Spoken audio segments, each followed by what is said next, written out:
ओम शांति। हम सभी अच्छी रीति से जानते हैं कि शिव बाबा हमारा परम पिता भी है, परम शिक्षक भी है, तो परम रक्षक भी है, तो परम सतगुरु भी।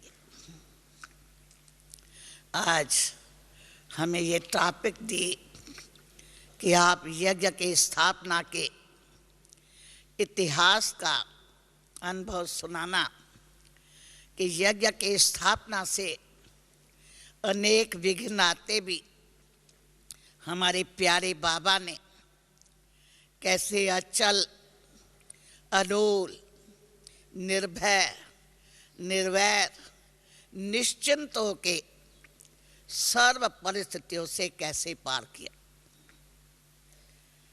इस ईश्वरी विश्वविद्यालय का पहला नाम राजस्व अश्वमेध अविनाशी ज्ञान यज्ञ था। कराची में हम लोग का बोर्ड यही था कि प्यारे बाबा ने इस यज्ञ की स्थापना बहुत विचित्र रीति से प्यारे बाबा ने स्थापना की। आरंभ में ओम मंडली के नाम से सत्संग आरंभ किया, जिसमें हम सबको ओम के महामंत्र से प्यारे बाबा ने घायल कर लिया। पहला सत्संग का नाम ओम मंडली था और हमारे प्यारे बाबा ओम इतना सुंदर गाते थे और सत्संग के आरंभ और समापति की रीत यही थी। स्वयं प्यारे बाबा ओम ऐसा गाते थे। तो आज तो हम सबको राजयोग की तपस्या करके अपने आप को अशरीरी बना के आत्म अभिमानी बनाते हैं, मगर स्टार्टिंग के अंदर बाबा के इस ओम गाने के अंदर अलौकिक जादू था, जो ओम की धुनी सुनते ही हम सभी अशरीरी हो जाते थे। स्वतः योग लग जाता था, योग लगाना नहीं पड़ता था। ऐसा ही हमारा प्रथम दिवस का अनुभव है। प्यारे बाबा ने लास्ट में ओम धुनी का गीत गाया। हम ऐसे अशरीरी हो गई, जो सारी सभा उठ गई, हम बैठी रहे। प्यारे बाबा जानते थे कि ये किसकी बेटी है, और प्यारे बाबा ने आके माथे पर हाथ रख के जैसे एक हाथ रखा तो हमारी आंखें खुली और ऐसी दृष्टि दी जिस दृष्टि से ही हमारा दिव्य जन्म हुआ।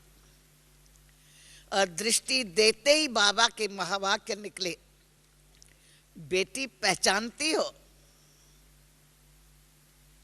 सचमुच उस शब्द में अपनी पहचान दे दी कि हम तुम्हारा असली बाप।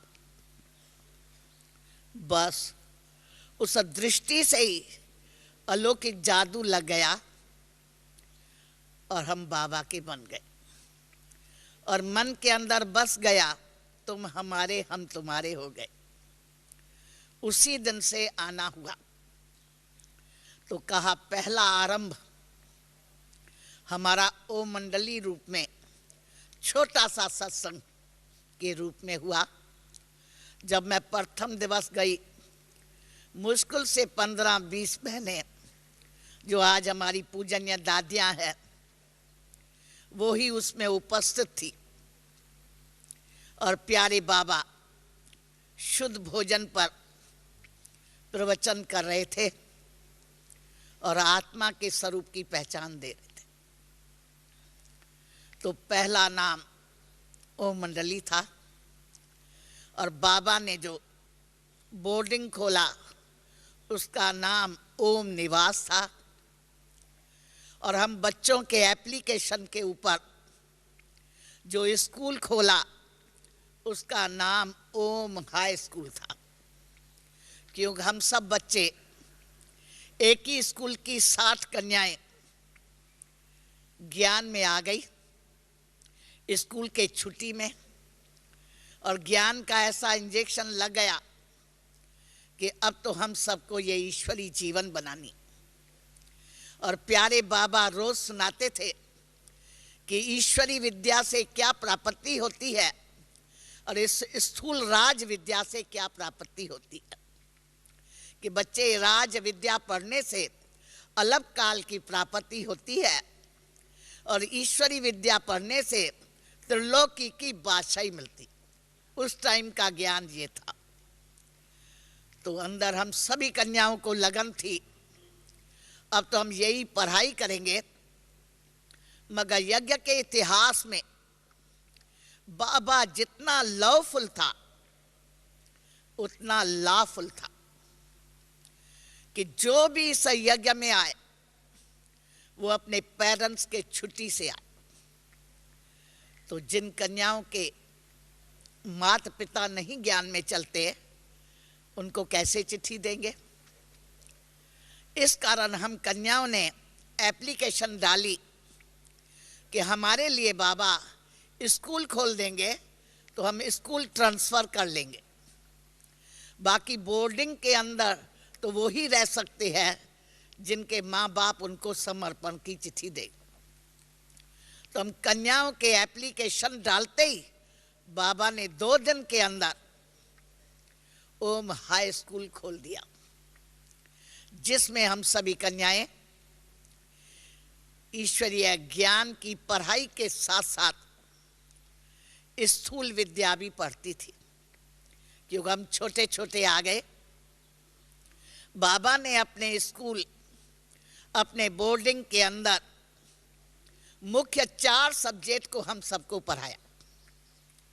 इंग्लिश, हिंदी, सिंधी और मैथमेटिक्स का। इन सब के लिए जीवन में ये ज़रूरी है, और बाकी तो इनको और कोई नौकरी नहीं करनी है।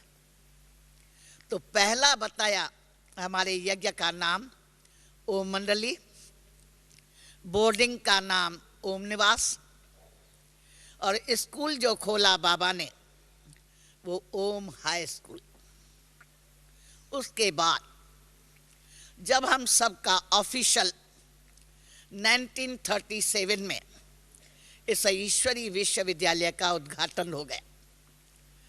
ये प्रथम हम सबका आना 1936 में ओम मंडली सत्संग के रूप में आना शुरू हुआ, और 1937 दीपावली, जो आज भी यज्ञ का गॉडली बर्थडे के रूप में मनाया जाता है, जिस दिन हम सबकी प्यारी दादियाँ, दादी प्रकाशमणि जी, दादी चंद्रमणि जी, दादी शांतामणि दादी जी अपने माता पिता से समर्पण का पत्र लेके उस बोर्डिंग में आई थी, वो ही वास्तव में ऑफिशियल 1937 दीपावली का शुभ दिवस, यज्ञ का आरंभ का इतिहास के रूप में हम सभी जानते हैं। उसके बाद जब हम सभी कराची में आए तो हमारे आश्रम का नाम का बोर्ड राजस्व अश्वमेध अविनाशी ज्ञान यज्ञ। अबू तक भी जब हम आए थे तो हमारा यही बोर्ड था, राजस्व अश्वमेध अविनाशी ज्ञान यज्ञ। क्योंकि यज्ञ में ही स्वाहा होती है। राजस्व अर्थात स्वराज दिलाने वाला, अश्वमेध जिसके अंदर हम तन मन धन से अथवा मन रूपी अश्व को, बुद्धि को सरेंडर करते हैं, अश्व को मेध करते हैं। किसमें? ज्ञान योग के यज्ञ। इसलिए हमारा पहला नाम राजस्व अश्वमेध अविनाशी ज्ञान यज्ञ था। जिस यज्ञ स्थापना के अंदर अनेक प्रकार के विघ्न तो आए थे, पर प्यारे बाबा ने हंसते हंसते पार किया और शिव बाबा ने रक्षक के रूप में वंडरफुल पाठ आदि से बजाया। हैदराबाद सिंध से लेकर हम देखते थे कि शिव बाबा जिसने प्रजापिता ब्रह्मा पिताश्री के द्वारा यज्ञ की स्थापना के निमित्त बना के कराया, तो उनका रक्षक बन के शिव बाबा पूरा पाठ बजाता था। ये तो हम सभी बच्चे जानते हैं कि हमारे ईश्वरी विश्वविद्यालय की मुख्य है पवित्रता, जो विश्व के इतिहास के अंदर बाबा ने ये नया आरंभ किया कि घर गृहस्थ में रहते हुए भी पूर्ण पवित्र बन। ये विश्व के अंदर एक नया इतिहास शिव बाबा ने पिताश्री प्रजापिता ब्रह्मा के द्वारा आरंभ किया, जिस पवित्रता के कारण ही यज्ञ के अंदर अनेक विघ्न आए।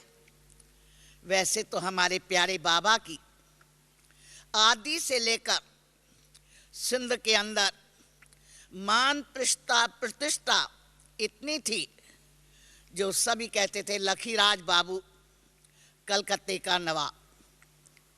मगर जब स्थापना के अंदर ये पवित्रता का पाठ आया, तो अनेक प्रकार के यज्ञ के अंदर विघ्न आने लगे, क्योंकि हम सब के द्वारा आरंभ में प्यारे बाबा को यज्ञ रचना था।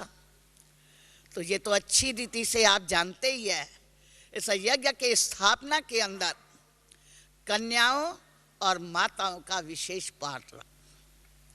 जितनी भी कन्याएं ओ मंडली के अंदर आई, उन सब के अंदर दृढ़ता आ गई, मगर उसको पवित्रता के बात को बड़े अच्छे मधुर रूप से सभी सुनाती थी कि हम तो मीरा बनेंगी और गिरधर को बनेंगी, और माताएं भी हम तो लक्ष्मी बनेंगी और आप नारायण बनेंगे, हम घर को स्वर्ग बनाएंगे। जिस पवित्रता के कारण यज्ञ के अंदर अनेक प्रकार के विघ्न आए, क्योंकि हमारी माताएं भी उसी टाइम कोई वो एज में बड़ी नहीं थी, 25 बरस की, 30 बरस की, 20 बरस की, और कन्याएं भी सभी 15 और 20 बरस की, और हम तो छोटे ही थे। तो पवित्रता के कारण ओम मंडली के सामने ही एंटी ओम मंडली तैयार हो गई, जिन्होंने पवित्रता के कारण अनेक प्रकार के विघ्न आज पिकेटिंग आज की। मगर ये क्यों सुनाती हूँ, वंडर ये रहता था, वो रात को इंक्वायरी कर जाते थे कि बाबा कहाँ है, ओम मंडली में है या ओम निवास में। रात को 12 बजे उनको पता लगता था बाबा ओम मंडली में है, और बाबा को ऐसी प्रेरणा आती थी, बाबा 1 बजे उठ के कार निकाल के बाबा ओम निवास चले जाते थे। तो वो पिकेटिंग करने आते थे, मगर बाबा कभी रहते नहीं थे। जब ओम निवास में करने आते थे तो बाबा को प्रेरणा आती थी, तो बाबा कराची चले आते थे। गोया शिव बाबा ने बाबा के सामने कभी भी पिकेटिंग नहीं कराई, और बाबा कहता था ये शक्तियों का काम है, शक्तियों को ही सामना करना। तो शुरू से ही आप सबको पता होगा कि बाबा ने आरंभ से लेकर अपना तन मन धन अपनी मातेश्वरी के चरणों में और 8 मुख्य दादियों की मैनेजिंग कमेटी बना के समर्पण किया था। और उसी टाइम बाबा पहले से ही जानते थे कि पवित्रता के कारण अनेक प्रकार के विघ्न यज्ञ में आए। तो एक ही दिन में बाबा ने ऑर्डर निकाला, जो भी ओम मंडली सत्संग में आएंगे वो अपने माता पिता से चिट्ठी लेके आएंगे। यूँ तो आज तक कभी ऐसा आपने विश्व के अंदर कोई सत्संग का ये ला नहीं सुना होगा कि जो सत्संग में आवे वो माता पिता के गाइडेंस की चिट्ठी लिख के आए। उस चिट्ठी में क्या लिखना था कि हम ओम राधे के पास ज्ञान अमृत पीने और पिलाने के लिए अपने बच्ची को खुशी से छुट्टी देते। तो ज्ञान में आने से हम सबके जीवन के अंदर परिवर्तन तो आ गया था, सिंपलिसिटी आ गई, सेवा भाव आ गया। क्योंकि रोज ओम मंडली में आते थे, उस टाइम दिव्य दृष्टि का पाठ था, तो लौटने घर जाने में सदा देर हो जाती थी। तो घर में कोई कुछ कहे नहीं तो जाके अपने बुजुर्गों की सेवा करते थे, जो आज तक नहीं की थी। जाके दादी माँ के पाँव दबाएंगे, ये करेंगे, और वो पूछे कितना बजा है, बजेगा 8, तो कहेंगे अम्मी अर्जुन 7 बजा। फिर जो बाबा कोई ना कोई कहानी सुना लेते थे, कभी राजा जनक की, कभी नष्टमोह जीत की, वो कहानी सुनाते थे। आज बाबा ने ये सुनाई, वो 10-15 मिनट में सुना के कह देते थे 8:30 बज गए। हाँ, क्योंकि इतनी जो कहानी सुनाई। ऐसे करते करते स्थापना में हम छोटे बच्चे बाबा के मुरली पर तो आदि से ही मस्तान थे, तो ऐसे आना जाना हम सबका शुरू हुआ। तो बाबा ने ऑर्डर निकाला, जो भी आए अपने पेरेंट्स की चिट्ठी लेके आए। जिनके माता पिता आने लगे उन्होंने तो चिट्ठी लिख के दी, और जिनके नहीं है, हम कन्याएं थी तो कन्याएं माँ से चिट्ठी लेके गई, क्योंकि मम्मी ज्ञान में थी। मम्मी थी तो नाना जी से चिट्ठी लेके गई, क्योंकि मुरली बिगड़ तो रह नहीं सकते। और कानून ये है, चिट्ठी के सिवाय अलाउ नहीं। बस थोड़े समय के अंदर सब चतुर सुजान थी, सब अपने पेरेंट्स से कैसे न कैसे चिट्ठी लेके चली गई। सिंध का इतिहास ये था कि सिंध के अंदर गर्मी बहुत थी, और सिंधी लोग सब बिजनेसमैन है, वो बाहर में रहते थे, वो ठंडी में ही सभी आते थे। तो सबका आना शुरू हुआ, और माताएं सब पवित्रता में अटूट, कोई 2 बरस से आए, कोई 3 बरस से आए, तो वो सब तो अटूट थी कि हम तो पवित्र जीवन में रहेंगे। और यूं तो सभी पत्रों द्वारा भी लिखती थी, अब हम ज्ञान अमृत पिएंगे और पिलाएंगे, घर को स्वर्ग आश्रम बनाएंगे। तो वो लोग भी बिजनेसमैन कहते थे हमको ज्ञान मत दो, हाँ क्या चाहिए वो लिख दो। सब तो हो गए बेहद के वैरागी कि हमें तो जो कुछ पाना था सो पा लिया, आप आ जाइए, बाकी हमें कुछ नहीं चाहिए। इसी प्रकार से पवित्रता की लहर अटूट थी, जिस कारण पवित्रता के कारण अनेक प्रकार के सिंधी लोगों के तरफ से विघ्न आए, मगर शिव बाबा ने सदा रक्षक बन के पाठ बजाए। तब बताया, जहां जहां पिकेटिंग होती थी बाबा की इंक्वायरी करके जाते थे अपोजिट पार्टी, बाबा कहाँ है। तो रात को 12 बजे तक उनको पता है कि बाबा यहाँ है, और सुबह 7 बजे से वो तैयार होके आते थे। बाबा को पहले ही प्रेरणा आ जाती थी। बाबा 12 बजे 1 बजे गाड़ी निकला के बिरजरनाथ दादी को कहते थे गाड़ी निकालो, आज कराची जाना है। तो उनको वंडर लगता था, और पीछे उन लोगों को पता तो लग जाता था कि बाबा नहीं है। गोया बाबा के हाजिरी में कभी पिकेटिंग आज नहीं हुई। सदा हमारी मीठी मैया ने शिव शक्ति बन के हर परिस्थिति को पार। एक दिन की कहानी है, भागवत में आपने सुना होगा, लाखा भवन को आग लगी थी। तो बाबा का भवन भल जसोदा मैया के नाम पर, उसके युगल के नाम पर जसोदा भवन था, मगर उसको लाखा भवन तो कहेंगे ही। एक लोग सिंधी लोग पवित्रता के कामेशु क्रोधेशी के गर्मी में भवन को आग लगाने के लिए नीचे आए, गेट के आगे आग लगा के गए। बाबा ऊपर ही था। बाबा को 12 बजे कैसे संकल्प आया नीचे नौकर को कहा देखो दरवाज़ा ठीक से बंद हुआ है। चाहिए साहब हमने बंद किया है। चाहिए फिर भी अच्छी से देखो। तो वो गेट खोलने गया तो आग अर्जुन दीपक जैसी शुरू हुई थी। तो कहा बाबा गेट के आगे कोई ने आग लगा दी है। बाबा ने कहा अच्छा पानी बाल्टी गिरा दो। वो लोग तो समझ गए हम अच्छी से आग लगा के गए हैं, सुबह जाएंगे तो भवन सारा जल जाएगा। मगर बाबा ने जैसे वो दीप जला के गए, दीप ही कहेंगे, तो बाबा 12-12:30 बजे ऊपर से उतर के नौकर को कहा देखो गेट बंद ठीक हुआ है। उसने कहा साहब मैं अच्छी से बंद किया है, चीज खोलो फिर देखो अच्छी से। तो बाहर देखा तो आग लगा के गए। बाबा ने कहा बाबा आग कोई ने लगा दिया, चीज अच्छा पानी डाल दो। तो भागवत का गायन तो हो गया कि लाखा भवन को आग लगी थी, मगर लगी थी और बुझी थी, दीपक जला था और बुझ गया था। ऐसे वंडरफुल पाठ शिव बाबा ने स्थापना से लेकर रक्षक के रूप में सदा पाठ बजा। उसके बाद बाबा सिंध से कराची आए तो हम सबको तो लगन लग गई थी। बोर्डिंग की कन्याएं रातों ही रात में सारा आश्रम शिफ्ट करके आ गई। हम सब तो बंधन में थे। पता लगा बाबा कराची चले गए। यहाँ तो छिप छिप के हम छोटी कन्याएं चली जाती थी, बाबा कराची गए तो कैसे जाएंगे। बस सबको धुन कैसे भी जाएंगे, युक्ति से करके हम सब कराची में पहुंच गए। बंधन की कन्याएं चारों ओर देख के किस दिन आएगा हम बाबा के पास जाएंगे। मगर उस टाइम धर्म युद्ध ऐसी थी जो माइनर और मेजर का भी बड़ा क्वेश्चन आ जाता था। तो हमारी गंगे दादी जो इतनी बंधनों में है, वो कैसे जंजीरों से पार करके बाबा के पास कैसे जाए। और बाबा के पास 12 घंटा की एक दिन की लॉटरी लगती थी, जो बाबा से मिल के मनोरंजन करके आए। और बाबा वो टेलीग्राम करते थे कि हमारी बच्ची आई तो नहीं है।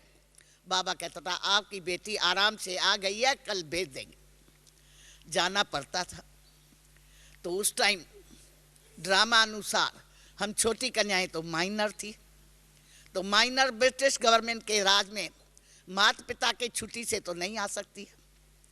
तो वारंट आने लगते थे, तो जैसे ड्रामा अनुसार उनको जाना पड़ता था, क्योंकि माइनर है। मेजर में तो माताएं तो मेजर ही थी, तो उन्होंने तो कह दिया हम पवित्र जीवन बनाएंगे, अगर आप पवित्र बनने चाहो तो आप साथ चलो, नहीं तो खुशी से छुट्टी देते हैं, दूसरी शादी कर लो। सबको सिंध में आश्चर्य लगता था। और सब हाई फैमिलीज की माताएं, और वंडर यही जो स्त्री पति अति लौ था, जिनको सिंध के अंदर लैला मजनू की जोड़ी कहते थे, वो पवित्रता के ऊपर जुदा हो रहे। आप बताओ उनके अंदर कामेशु क्रोधेशु कितनी गर्मी होगी। तो अनेक प्रकार के विघ्न आते थे, मगर बाबा ने मम्मा को शिव शक्ति को आगे करके जैसे पार किया। और हर परिस्थिति में हम सभी अनुभव करते थे शिव बाबा शिक्षक भी है और रक्षक भी, जिसमें सब जगह कैसे जैसे बाबा पार करते थे। मम्मा भी जैसे किस भी प्रकार से जाती थी तो जैसे पार कर लेती थी, ऐसा वंडर था। आगे चल के आप सबको पता भी होगा कि मम्मा को भी एक बारी कचहरी जाना पड़ा। तो कचहरी में यही जैसे कसम उठाते हैं कि ईश्वर को हाजुर नाजुर जान के सच बोलना। तो हम तो ये झूठा कसम बोलेंगे नहीं। जज का भी बेचारा कहे ओम राधे, ईश्वर को हाजुर नाजुर जान के जो बोलेंगे सच बोलेंगे, ये कसम उठाओ। तो मम्मा ने उसको कहा जज के स्वरूप में प्रिय निजात्मा, हम ये झूठा कसम नहीं उठाएंगे कि ईश्वर को हाजुर नाजुर जान के हम सत्य बोले, क्योंकि मेरे को इस कचहरी के हाल में न ईश्वर हाजुर नजर आता है न नजर आता है। चाहे क्या कसम उठाएंगे। मम्मा ने कहा हम ये कसम उठाएंगे कि जज के स्वरूप में प्रिय निजात्मा आपको हाजुर और नाजुर जान के हम जो बोलेंगे वो सत्य बोलेंगे, क्योंकि हाजुर भी आप है, नजर से भी हमको आप दिखाई पड़ता है। तो जज तो गरम होने लगा। कहा ओम राधे, ये सत्संग का हाल नहीं है, ये कचहरी है। कचहरी के अंदर कोई ला की इंसाफी नहीं हो सकती है। बहुत गर्म हो रहा था। लास्ट में कह दिया अच्छा जो आप कहो आगे बढ़ो। तो सब जगह सब सिंधी लोग पहुंचे थे कि आज देखे क्या होता है। तो जज ने भी मान लिया ये कसम पास है। और जैसे कराची के कचहरी में ये पास हो गया कि ओम मंडली वाले कोई भी केस के अंदर कसम लेंगे तो यही लेंगे, तो सब ताली बजाने लगे और जय जयकार लगे, ओम राधे की जय हो गई। यानी शिव बाबा हर प्रकार से मम्मा के साथ, दादी प्रकाशमणि, दादी चंद्रमणि, कचहरी के अंदर 5 शक्तियां गई थी, सब जगह हर परिस्थिति में शिव बाबा सदा विजय करते थे। उसके बाद इतिहास तो बहुत बड़ा है। हम अबू में आए। अबू के अंदर थोड़ा यज्ञ के इतिहास में बेगरी पाठ का पाठ आया, जिसमें कच्चे जो थे वो तो नज़दीक इंडिया में आने से संबंधियों के पास गए। तो भी बाबा कहता था जो जाएगा ना उनको भी बाबा भागंती भी होगा, शान मान से बोलता था। वंडर ये होता था जिसकी बुद्धि जाने को होती थी उनके संबंधियों का निमंत्रण आता था कि हम अभी तो इंडिया में नज़दीक आए हैं, आप आइए। कहता था बाबा, फौरन पत्र देता था कि तुमको याद करती है, तुम जाएंगे? कहेंगे जाएंगे। वो जाता था, बाबा उनको विदा करके कहता था ये वापस नहीं आएंगे। मगर बेगरी लाइफ में भी हमने बहुत अच्छा अनुभव किया। जब बेगरी लाइफ थी यज्ञ की तो बाबा ने रेशन के ऊपर हमें इंचार्ज बना दिया। पहले मम्मा की बहन हमारे साथी थी, हम उसका असिस्टेंट थी। तो जब वो ड्रामा अनुसार वो चली गई, उसकी बच्चे में ममता थी, तो मम्मा ने हमको कहा अच्छा कुंजा अभी तुमको जो है ये डिपार्टमेंट संभालनी पड़ेगी। मैं कहा मम्मा कराची में तो हमारी गैरेजें भरी हुई थी, तभी मेरी ये ड्यूटी थी, अभी मैं ये नहीं संभालेगी क्योंकि अभी इकोनॉमी का पीरियड। तो हमने कहा मम्मा हेड हमको कोई बहन दे दो, हम असिस्टेंट बन के रहेंगी कि जो बहन जो सेल्वेशन कहेंगी दीदी से साइन करा के। तो मम्मा ने बाबा को कहा, बाबा पूछा मम्मा ये चली गई है, कुंज कहती है हम हेड नहीं बनेगी, हेड बनने से डरती है क्योंकि अभी इकोनॉमी का पीरियड है, कोई को सेल्वेशन नहीं मिलेगी तो नाराज हो जाएगा, तो हम असिस्टेंट बनेंगी, हेड कोई बहन दे दो। बाबा ने कहा कुंज बेटी को बुलाओ, सच्ची बात है शिव बाबा के भंडारे का हेड तो बाबा ही है, बाबा हेड है, तू मेरा असिस्टेंट है। हम हंसने लगी, अब तो ना असिस्टेंट मिलेगा ना हेड मिला। मम्मा ने कहा बाबा को कि कुंज कहती है बेगरी लाइफ है, हम हेड नहीं बनेंगी, हम असिस्टेंट बनेंगी, कोई भी दादी हमारी हेड बने, जो कोई भी सेल्वेशन मांगेगा हम कहेंगे दादी जी से साइन करा के आओ, क्यों बहुत इकोनॉमी का पीरियड था। तो बाबा को जब कहा तो बाबा ने कहा कुंज बेटी को बुलाओ, बेटी शिव बाबा के भंडारे का हेड कोई हो नहीं सकता है, उसका तो शिव बाबा हेड है और तुम मेरा असिस्टेंट है। मैं मुस्कुराने लगी। तो प्यारे बाबा कैसे यज्ञ चलाते थे, मगर बिल्कुल निश्चित, और बाबा बिल्कुल बेफिक्र होके। कभी बाबा सुबह मुरली में कह देता कि मम्मा ईशु तुम्हारे भंडारी में कितना है? कहे बाबा 12 ना है। बताओ, जिस बाप के पास 150 बच्चे बैठे हैं और भंडारी के अंदर 12 ना है, उस बाप को कितनी चिंता होगी इतने बच्चों की पालना करने की। फिर बाबा हंस के कह देता था यज्ञ माता द्रौपदी के भंडारे में चूहे दौड़ रहे हैं। मम्मा भी मुस्कुराए। मम्मा कहे जब शिव बाबा का भंडारा भरपूर था तब तो भंडारा था शिव बाबा का, अब जब चूहे दौड़ रहे हैं तो यज्ञ माता द्रौपदी के देगले में चूहे दौड़ रहे हैं। मम्मा भी हंसती थी, जब चूहे दौड़ रहे हैं तो यज्ञ माता द्रौपदी के भंडारे में देगले में चूहे दौड़ रहे हैं। जब भरपूर था तो शिव बाबा का भंडारा भरपूर था और हम बच्चे तो साखी होके मुस्कुराते थे।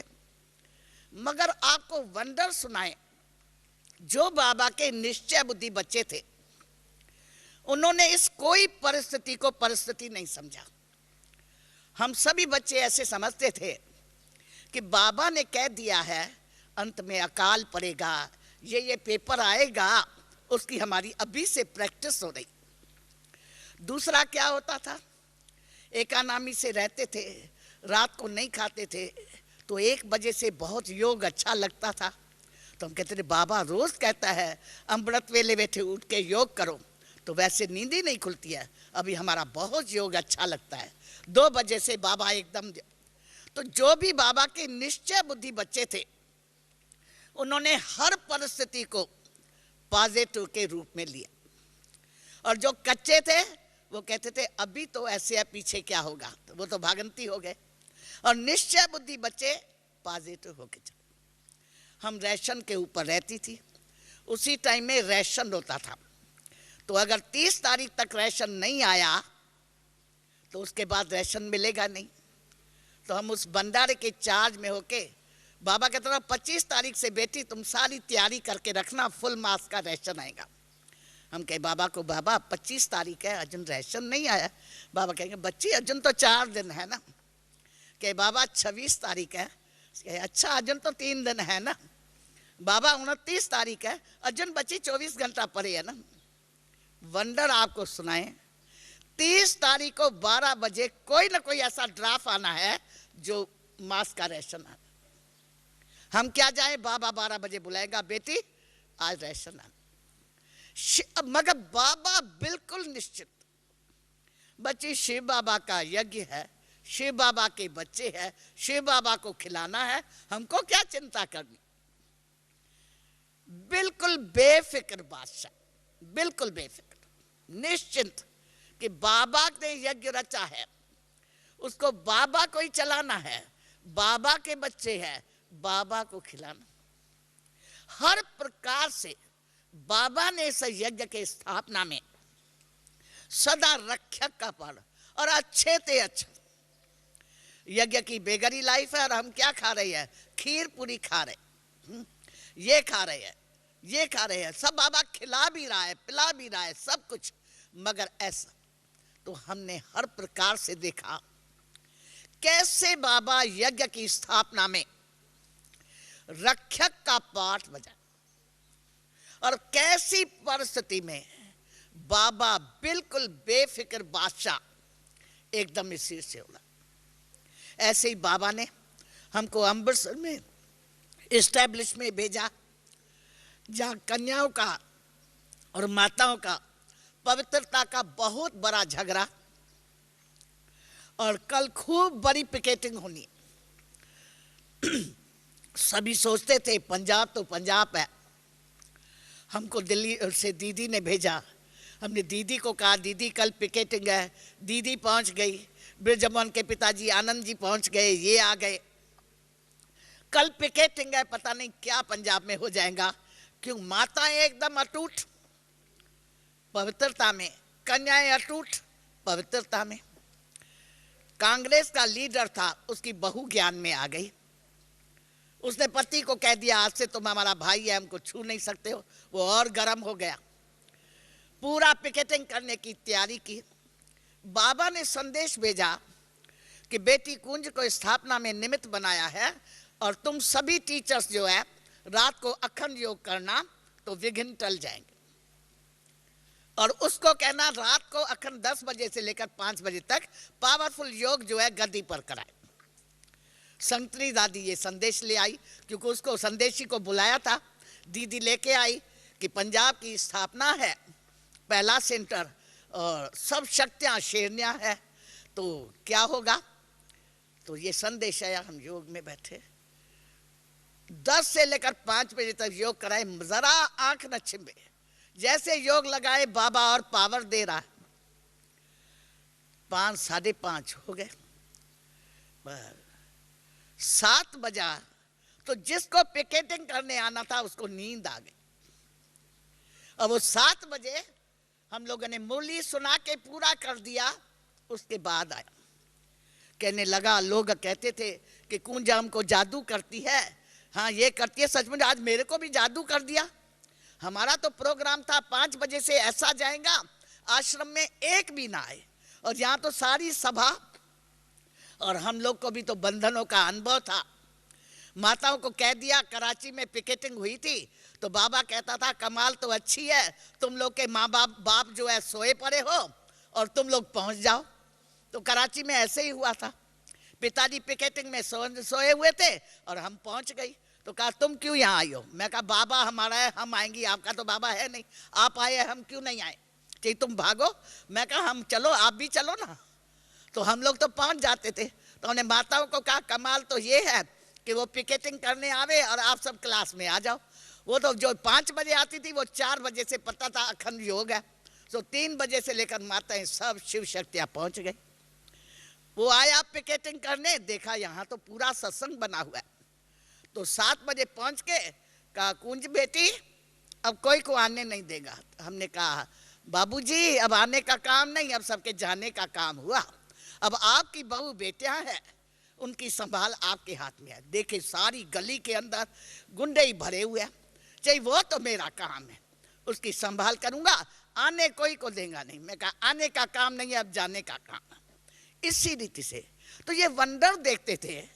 जब वो बहुत करा, जिसको ऐसी युद्ध होनी है पता नहीं आज मारा मारी हो जाएगी, बाबा उसको नींद करा दिया। ऐसे ऐसे प्रकार से हम लोगों ने यज्ञ के स्थापना से लेकर देखा है। जब जब कोई विघ्न आया है, शिव बाबा ने रक्षक का पाठ प्रैक्टिकल में ऐसा बजा, और हम सबको भी अनुभव है जब ऐसा पेपर आता है तो विशेष शिव बाबा को याद करते हैं। इसमें 2 बातें नहीं। जब बड़ा कोई भी काम करेंगे, छोटे में हम लोग हल्के हो जाते हैं और समझ लेते हैं ये तो हम कर लेंगे। बड़ा काम होता है तो कहते हैं बाबा आप मदद करना। हाँ, बाबा को रोज अमृत वेले से कहते हैं बाबा ये आपका कार्य है, आपको संभालना है। तो जैसे बाबा को हम लोग ज्यादा याद करना शुरू करते हैं, बाबा रक्षकों के सामने खड़ा होता है। और सदा ही हम ऐसे याद करें तो परिस्थिति आए नहीं। वास्तव में ये कमी हमारी है। तो हमने स्थापना से लेकर देखा कि इस यज्ञ के अंदर जब भी कोई भी विघ्न आया तो पवित्रता के कारण आया। और बाबा तो अटल, ये तो शिव बाबा का काम है ना। शिव बाबा ने हमें काम दिया है सबको पावन बना के परम धाम ले जाना है। बाबा शिव बाबा के आदेश और संदेश के ऊपर अटूट, जिसमें कितने भी परिस्थितियां आई मगर अटल अडोल एकदम। कभी हम लोगों ने बाबा के चेहरे पर उदासी का चिन्ह कभी नहीं देखा। और सदा बाबा, बच्ची बाबा बैठा है ना, तो बाबा ने सदा अपने को निमित्त समझा। और इस यज्ञ का करण करावनहार शिव बाबा सब कुछ करते हुए, तो हम लोग किए थे अपना आप सभी कुछ करके अपना आप छिपाया, ये गीत है एक। तो हम लोग को अनुभव होता था प्रैक्टिकल में तो बाबा सब कुछ कर रहा है, मगर बाबा सदा ही कहेगा बच्चे बाबा का काम है ना, बाबा आप ही करेगा, कोई चिंता करने की बात ही नहीं। तो हम लोगों ने बाबा को यज्ञ पिता होते हुए, ये कम बात नहीं है, कोई भी यज्ञ इतना नहीं चल सकता है। हमारा यज्ञ 65 वर्षों से लेकर चल, जिस 65 वर्षों से ये यज्ञ चल रहा है और उसको बाबा ने कैसा सुचारू रूप से चला रहा है। जब हम इस ज्ञान में आए तो सिंधी लोगों को यही था अभी तो बाबा के पैसे है ना, तो अभी ये लोग यहाँ बैठी है, आखिर तो खूब ही खोटेगा। तो कराची में सिंधी लोगों ने अखबार में डाल दिया ओम मंडली खूटी की खूटी। उन्होंने एक तरफ अखबार में ये डाला और बाबा ने दूसरे तरफ डाला ओम मंडली is the richest in the world. अब बताओ, स्थापना थी, वो लोग समझते थे अब 5-6 साल हो गया, 7 साल हो गया, ये 300, 350, 400 बैठी है, बाबा कितनों को खिलाएगा।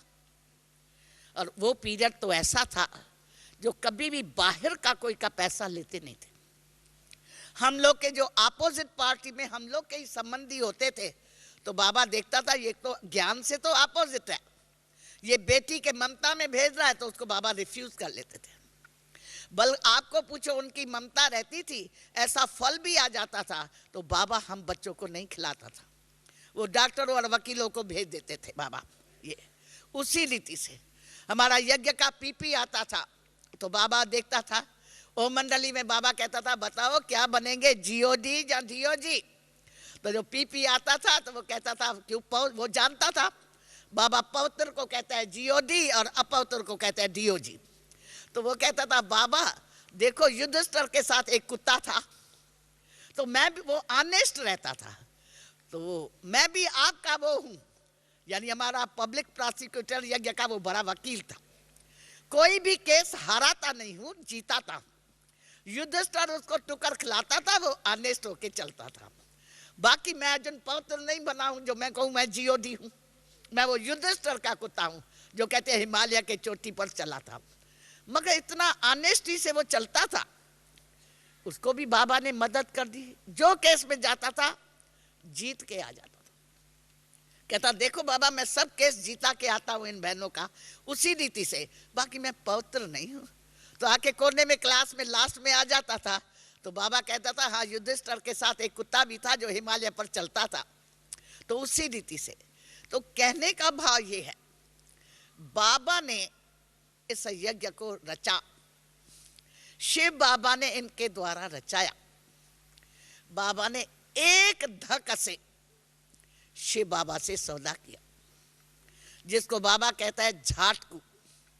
एक धक से निश्चय होने से ही बाबा ने सब कुछ समर्पण कर दिया। ऐसा महादानी कोई नहीं। आपको क्या अनुभव सुनाऊं, जब हमारे कलकत्ता सेंटर की स्थापना हुई थी तो बाबा ने भेजा, तो बाबा ने तब ये श्री कृष्ण का चित्र नया बनाया था।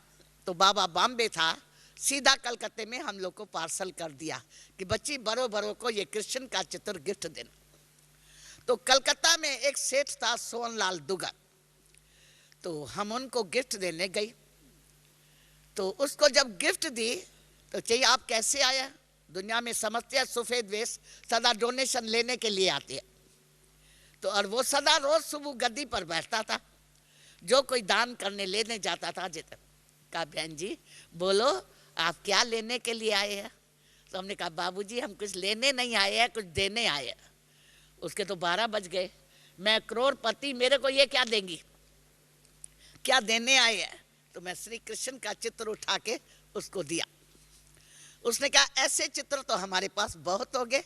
मैं कहा ऐसा चित्र आपके पास नहीं होगा। कहा इसमें क्या विशेषता है। हमने कहा इसके अंदर श्री कृष्ण के 84 जन्मों की जन्म पत्री। श्री कृष्ण के 84 जन्मों की जन्म पत्री, वो क्या है। हमने कहा त्रिकालदर्शी परमात्मा शिव ने जो हमें सुनाई है वो आपको सुना दी। मैं उसको पूरा समझाया। उसी टाइम उसके मंदिर का पुजारी जो बड़ा था हेड, वो भी बैठ के सुन रहा था। तो 84 मिनट पूरा हुए, उसने कहा 1 मिनट ठहरिए। तो मैं तो समझा ये पंडित है, ये विघ्नी कुछ डालेगा, वो तो बड़ा लगन से सेठ जी सुन रहा है। तो उसने कविता बना ली कि 84 मिनटों के अंदर निर्मल पुष्पा दादी जी आई, उसने श्री कृष्ण के 84 जन्मों की जन्म पत्री बता दी। उसने गीत बना लिया कि निर्मल पुष्पा 84 आई, सोहनलाल बाबू के महल में आई, 84 मिनटों के अंदर 84 जन्म। उसने कहा मैं क्यों कहा ठहरो, मैं कहा 84 मिनट से 85 न हो जाए, 84 मिनट के अंदर 84 जन्मों की। तो जब मैं 84 जन्मों की जन्म पत्री सुना रही थी, लास्ट में आता है ब्रह्मासो श्री कृष्ण।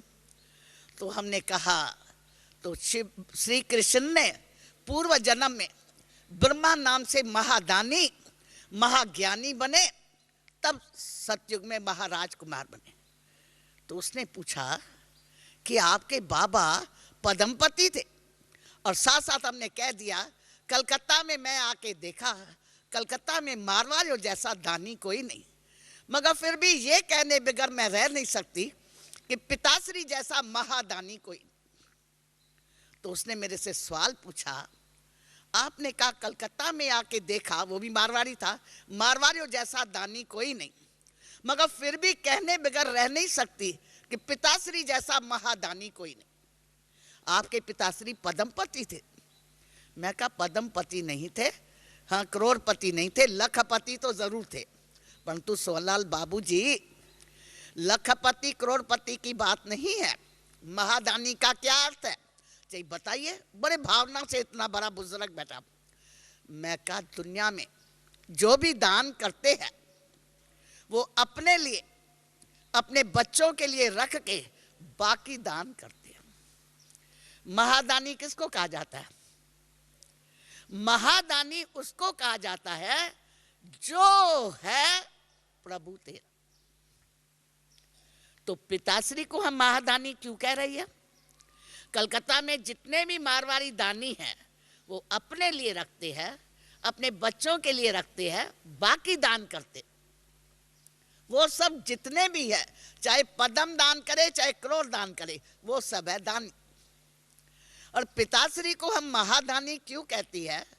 उसने कहा जो है प्रभु तेरा है, तेरा तेरे आगे समर्पण। उसने ना अपने लिए रखा न शिव बाबा का, तेरे आगे समर्पण। मैं भी तुम्हारा बेटा हूं, तुम भी मेरी पालना करेंगे। तब कहा ये बात है। मैं कहा इस हिसाब से कहा जाता है कि शिव बाबा ने ब्रह्मा बाबा को फिलासफर नंबर 1, फिलैंथ्रोपिस्ट नंबर 1 बनाया। तब फिर सतयुग में महाराज कुमार श्री कृष्ण बना। तो कहने का भाव है, बाबा ने जीवन का जो सौदा किया शिव बाबा से, एक धक्का से और कोई नहीं करता। बाबा जब अव्यक्त हुए थे तो हम लोगों ने बाबा का 13वें दिन पर 12वें दिन पर प्रोग्राम रखा था बाबा की दिन का। तब बाबा का एक परम मित्र दादा परशुराम था, उसको हम लोगों ने बुलाया था और कहा था दादा आज फंक्शन के अंदर आप रोज बाबा के साथ, परम मित्र थे, बगीचे में विक्टोरिया में घूमने जाते थे, आप बाबा की लौकिक जीवन कहानी सुनाना और हम बाबा ने अलौकिक जीवन में क्या कार्य किया वो हम सुनाएंगे। और बाबा अव्यक्त हो गए, अब अव्यक्त होके कैसे कार्य चलेगा वो हमारी नमस्ता दादी सुनाएंगे। चाहिए ठीक बात है। उसने उस दिन जीवन कहानी में बाबा की ऐसी बात सुनाई जो हमको आज तक कोई ने नहीं सुनाई। उसने कहा जब बाबा ने सब कुछ बिजनेस बंद किया था वो दिन ऐसे थे जो बाबा को छप्पर फाड़ के भगवान धन दे रहा था। तो हम सब मित्र उसको खूब पीछे लगे कि भाई आपको क्या हो गया है, आप तो पागल हो गए हैं, आप क्या कह रहे हैं, बस एक गीत ही सुना रहे हैं, आई तारा लब से हो रेल में राही, छोड़ो ज्वेलरी की झूठी बादशाही, बसो निजानंद में, आप ये गीत सुना रहे हैं, आप पागल हो गए हैं क्या? अभी तो आपके प्रभु की असीम कृपा हुई है, जो परमात्मा आपको छप्पर फाड़ के धन दे रहा है और ऐसे टाइम पर आप बिजनेस बंद कर रहे हो। तो उस टाइम पर हम सब बाबा के मित्र उनको लग गए कि आप पागल हुए हैं, अभी तो असीम कृपा आपके ऊपर हो रही है, भगवान आपको छप्पर फाड़ के धन दे रहा है, ऐसे टाइम में आप बिजनेस समेट के जा रहे हो। आज बाबा अव्यक्त हुआ है तो मेरे को महसूस होता है जिसको भगवान मिल जाता है ना उसके लिए मनी मैटर कोई चीज नहीं। ऐसा उसने जिगर से सभा में ये अनुभव सुनाया।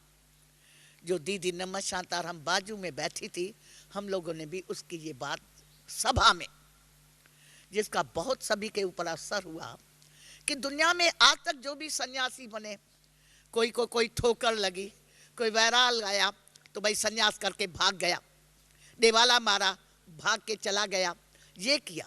मगर जिसके ऊपर ऐसी वर्षा हो रही थी धन की, उसी टाइम में समेटा और इसके भी मुख से उसी टाइम निकला कि जिसको भगवान मिल जाता है उसके लिए मनी मैटर कोई चीज। तो हमारे बाबा ने किस पीरियड में समाज किया, कैसी प्रतिष्ठा में पलता था और बेहद का वैराग आने से शिव बाबा ने कह दिया अपनी जीवन की नैया मेरे हवाले कर दो, हवाले हो गया। हाँ बस मैं तेरा हूं।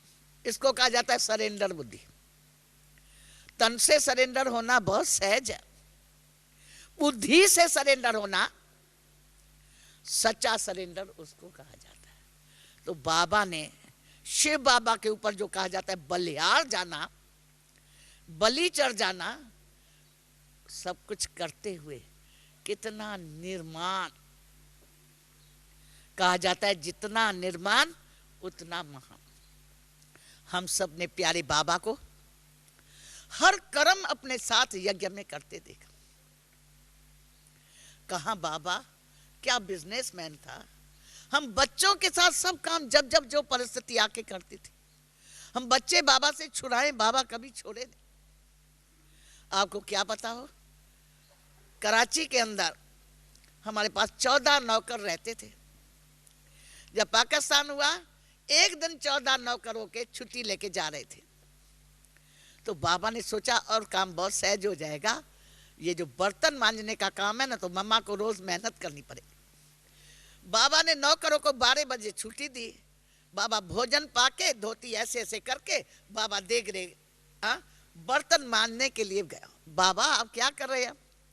हम कन्याओं की ड्यूटी थी खिलाने की, तो हम और ब्रज शांता दोनों ने जाके, ब्रज शांता बहन जो अभी पुणे में है, जाके बाबा के हाथ पकड़े। बाबा आप ये क्या कर रहे हैं?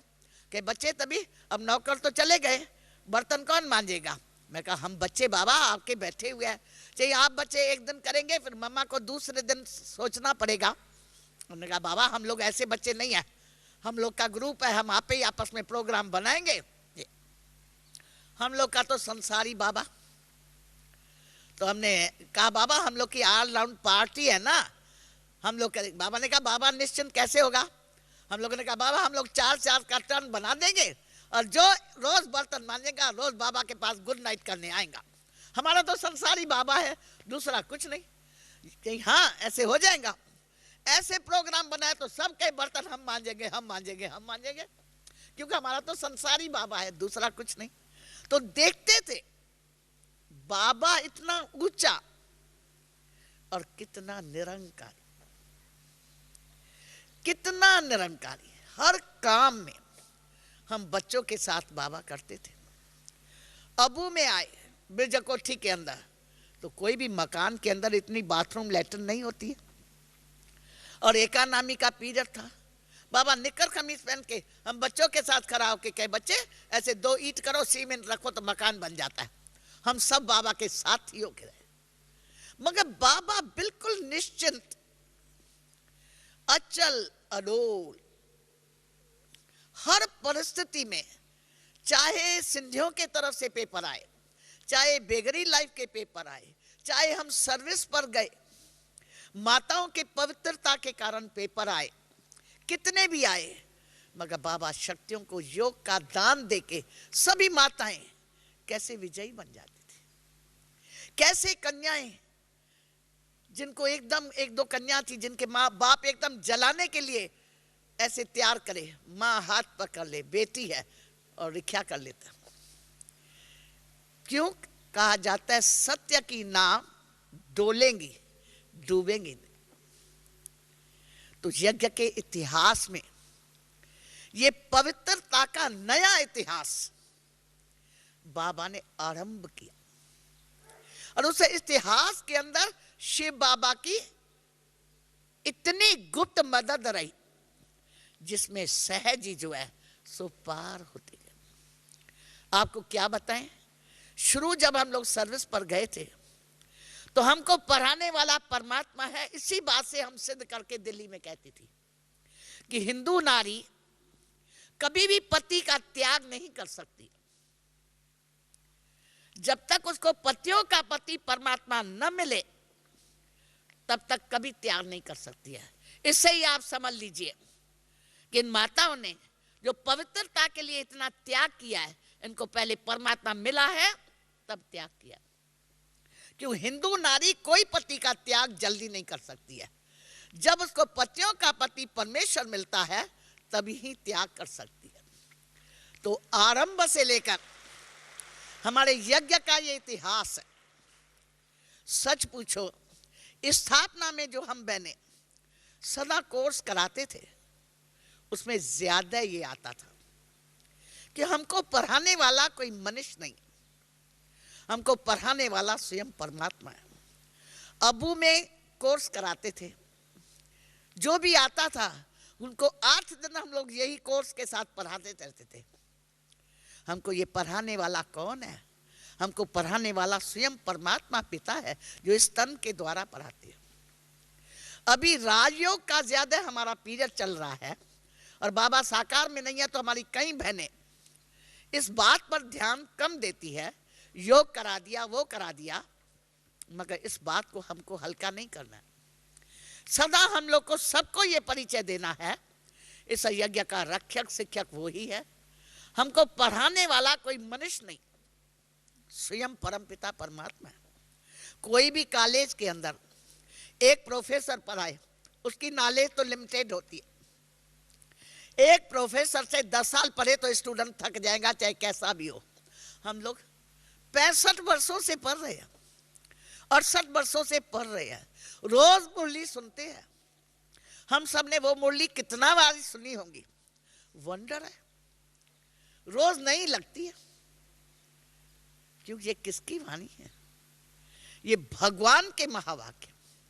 तो सबसे पहले हर ब्राह्मण के अंदर ये अटूट निश्चय चाहिए कि हमको पढ़ाने वाला कोई मनुष्य नहीं है, डायरेक्ट ऑलमाइटी गॉड।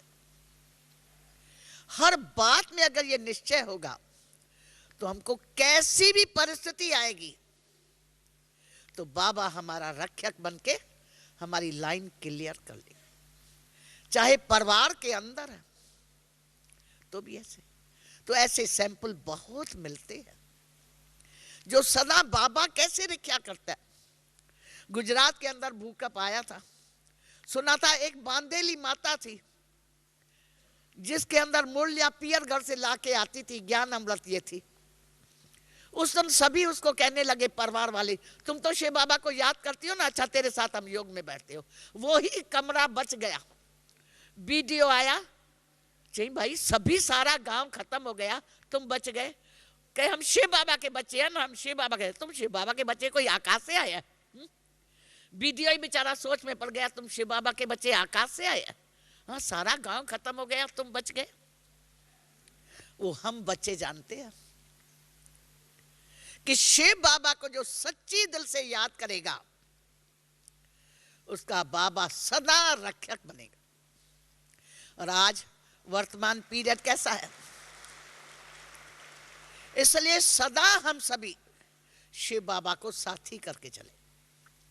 क्यों? बाबा ने अचानक का पाठ पढ़ा दिया और अब तो हम जान रहे हैं कैसी कैसी परिस्थितियां आनी है। एक तरफ तूफान आया, भूकंप आया, तो हम लोग ये सुनते हैं तो क्या लगता है, नथिंग न्यू। ये तो बाबा ने पहले से ही बता दिया, ये होना ही है, ये तो होना ही है। जब भी सुनते हैं लगते हैं नथिंग न्यू, ये तो बाबा ने पहले से ही बता दिया।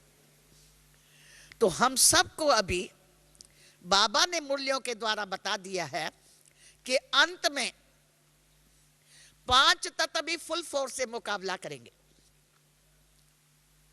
माया 5 विकार भी अपना पूरा जोर लगाएंगे, ऐसे थोड़ी वो राज छोड़ देंगी। 63 जन्म राज किया है, ऐसे ही चली जाएंगी।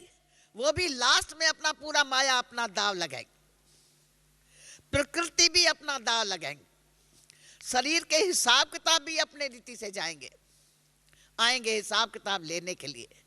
बाबा जब अव्यक्त हुए थे तो पहली मुरली में ये सुनाया था, बच्चे अंत में अकाले मृत्यु होगा तो अशुद्ध आत्माओं का भी बहुत पाठ हो जाएगा, मगर उस टाइम में सेफ कौन रहेगा? जो बाबा के याद में रहे। हमारी सेफ्टी क्या है? बाबा की याद। जिस याद में शिव बाबा हमारा साथी है और सारथी है, ये अनुभूति हो, हर पग पर ये अनुभूति हो कि बाबा हमारा साथी है, बाबा हमारा सारथी। अगर ये हमें अनुभव होगा तो चाहे प्रकृति की परिस्थिति आ जाए, चाहे माया की परिस्थिति आ जाए, चाहे शरीर की हिसाब किताब की आ जाए, हम लोग हंसते हंसते जाए। हम सब ने लास्ट में देखा, हमारे बाबा ने शरीर का हिसाब किताब भी कुछ था तो 3-4 बरस पहले चुकतू कर लिया। लास्ट में कैसे गए? अंत में बच्चों का क्लास करके गए, कर्मातीत बन गए, अंत तक सेवाधारी, रात तक क्लास कराया, सब कुछ। तो बाबा को हम सब क्यों, बाबा ने सदा शिव बाबा को अपना साथी बना के रखा, हर पल साथी बना के रखा।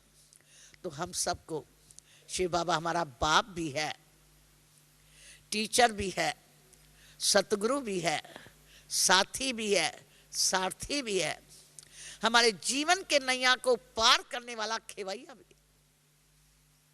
सर्व संबंधों में उसको ऐसा साथी बना के चलना है जो हमारी बुद्धि योग की लाइन कहीं भी लीक अप ना हो।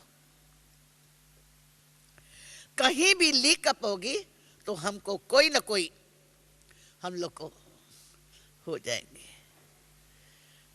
ओम शांति। टाइम हो गया है, बाकी बाबा को साथी और सारथी बना के हम सब बच्चे रहेंगे तो विजय तो हमारा ईश्वरीय जन्म से दत्कार है, उसको हम सब ने अपने जीवन में अनुभव किया। हर परिस्थिति में सदा विजय हमारा जन्म से दत्कार। ओम शांति। ओम शांति। हम हाथ हिलाकर दादी जी का धन्यवाद करेंगे।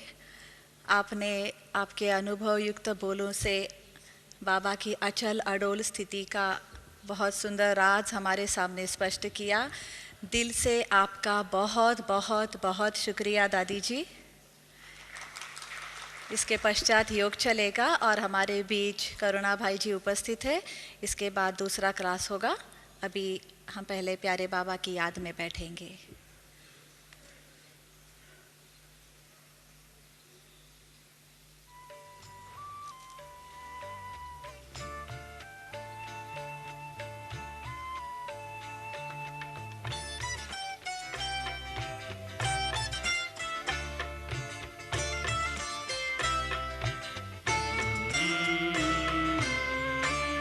तेरा एहसान यो बाबा कभी ना भूल पाएंगे।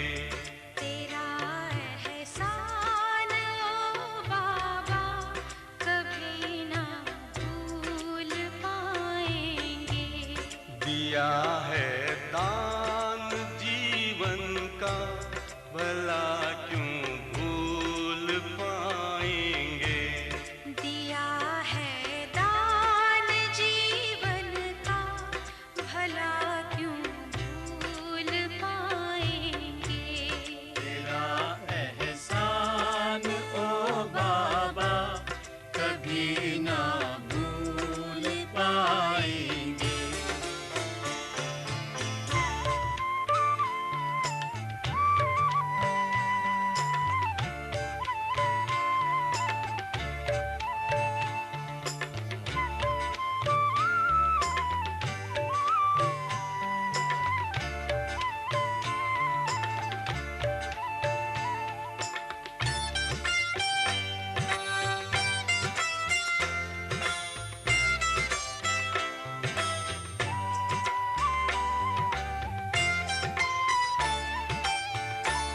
चली थी आंधियां काली फंसी मझदार थी नैया।